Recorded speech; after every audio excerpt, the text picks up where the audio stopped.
Hər bir insanın ən böyük sərvəti sağlamlıqdır. Doğrudur, çoxları bunun fərqinə varmır. Yalnız xəstələndikdə sağlamlığın nə qədər önəmli olduğunu dərk edirlər. Amma bu vaxt artıq gec olur. Ona görə də mütəxəssislər sağlamlığın qayğısına elə sağlam ikən qalmağı tövsiyə edirlər.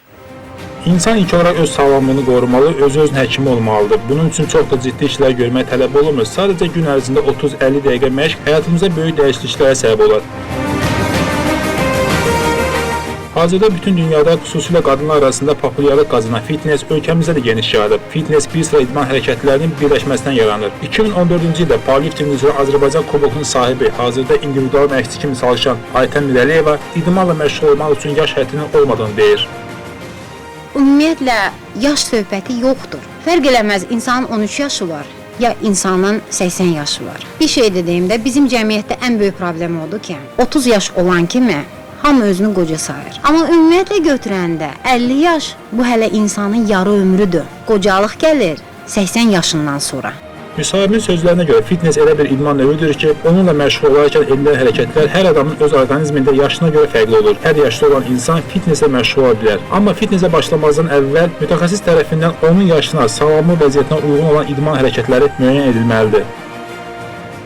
Hər kəsin öz individual proqramı yazılır. Bu insanların arasında cürbəcür xəstəlikləri olur. Bunun varikozu var, bunun onurğa sütununda olan qırıcı deyilən problemlər var, bunun protruziyası var, bunun skoliozu var, yəni cürbəcür xəstəliklər var. Bunların hamısını bir nöqtəyə yığıb eyni proqramı vermək mümkün deyil. Aytən Mirəliyeva hesab edir ki, kişi və ya qadın olmağına asılı olmayaraq insan idmanla hobbi kimi və ya çəki atmaq üçün deyil, onu həyat tərzi kimi yaşamalıdır. Bəziləri məsəl sual verirlər. Qadın və əzələ nəyə lazımdır?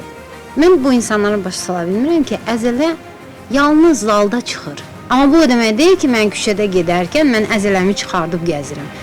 Müsahibin onu da deyir ki, ən başlıcası fitness məşqçinin özünün əla bədən quruluşu olmalıdır. Çünki bu şəxs məşq edənlər üçün nümunə sayılır. İyun ayında hamı yığışır gəlir məşqə ki, iyul ayında mən gedirəm dənizə. Bu insan fikirləşmir ki, bir ay ərzində hansı nəticəni əldə eləmək olar?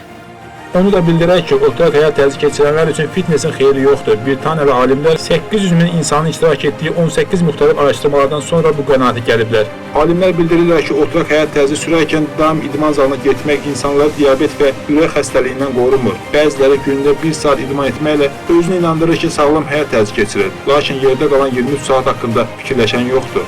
Mürvət Salikoğlu, Elgün Ümmətov, Space.